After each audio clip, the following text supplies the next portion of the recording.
So I enjoyed the Magic Speed 2, but I wish that the midsole had full Flight Foam Blast Plus instead of just a top layer. Luckily, we have the Magic Speed 3 here, and it does get a full Flight Foam Blast Plus midsole. So I've done a few runs in the shoe, and I'm ready to give you my first impressions. Just a quick disclaimer though that Asics did send these shoes over for me to review, but all my impressions and opinions are my own. Alright, now let's go ahead and dive into the specs. The stack height is 36mm in the heel and 29 in the forefoot with a 7mm heel to toe drop. The weight gets reduced to 7.7 ounces in a men's size 9, and the price is $160. I put this in the up-tempo trainer category. Alright, let's go ahead and dive into what's new in the shoe overview. Starting with the upper, we get the new motion wrap upper, which is the same as what's found on their flagship racers, the Metaspeed Plus shoes. Like I mentioned, the midsole now has both a top and bottom layer of Flight Foam Blast Plus foam, and sandwiched in between is a full-length carbon fiber plate. The outsole uses Asics grip rubber and now has increased coverage. Let's go ahead and talk about the fit of the shoe. So as far as length goes, I thought it fit true to size. This is my normal size 12, and I had a good thumbs width from the end of the shoe to the end of my toes, so I thought that fit good there, and I thought that the heel lockdown was really good as well, so I had no slipping or rubbing or anything. Alright, now let's go ahead and talk about the ride and my first impressions of this shoe. So the ride definitely feels snappier and more stable in my opinion. So the full Flight Foam Blast Plus midsole helps with this, creating a smoother heel to toe transition, unlike before where it was a lot firmer in the heel and then it was a bit softer in the forefoot. Here it's pretty much the same throughout. And now there is a full length carbon plate in there, and that helps with a nice propulsive toe off. It is also less tapered, so it has a wider base, which I thought helped make it feel more stable, which was nice on longer runs. And so far from the few runs that I've done in it, one of the runs that it really came alive for me was in a fartlek that I was doing. When I was picking up the pace, getting on my toes, I liked that Flight Foam Blast Plus foam in the forefoot, and then that firm foam made it feel really nice and when picking up the pace.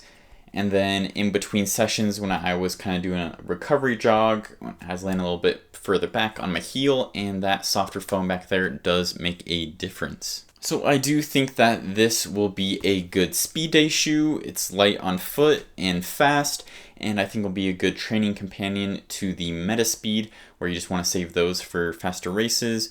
And I do think though that this could be a good 5K, 10K racer if you didn't want all that extra cushioning from the Metaspeed Sky or the Metaspeed Edge Plus.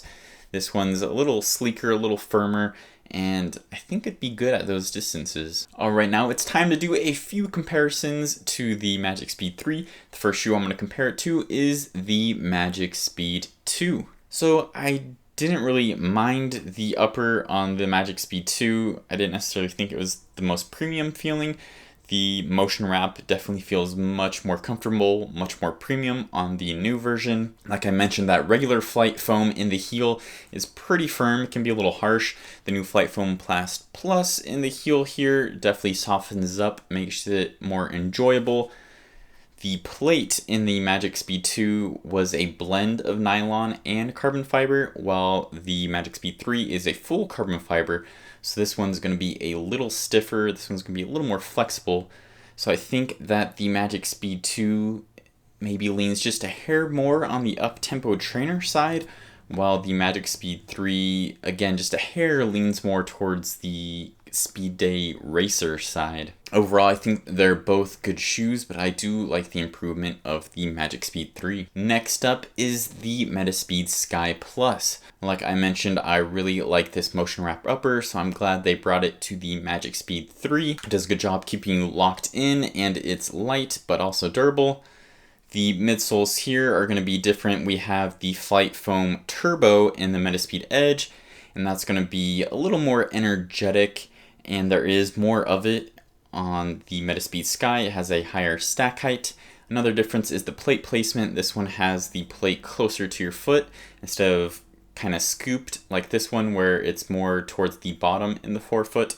Overall, between these two shoes, like I mentioned, I think that the Magic Speed 3 is a good companion to the Metaspeed Sky, where you can use this for workouts and speed day or those shorter races, while this one is good for those longer races and key workouts. The final comparison is going to be to the Saucony Endorphin Speed. So this is a popular shoe. A lot of people buy it to get everything done. It can be a race shoe, it can be your everyday trainer.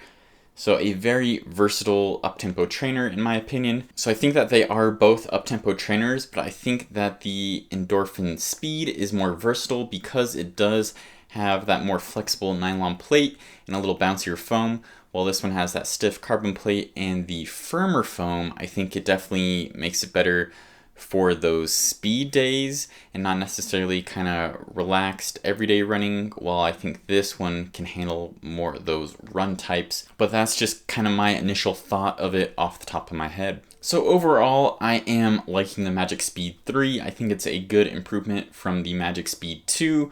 Like I mentioned, this upper I'm a big fan of. I like the full Flight Foam Blast Plus midsole. It softens up the ride, and that full-length carbon plate makes it a better speed day option. However, I am curious if they swapped out this carbon plate with a full P-Bax plate and make the shoe more flexible and maybe more versatile and do better as a daily trainer kind of shoe. But I don't know. As it is right now though, I'm enjoying it for speed days. This shoe does come out June 1st.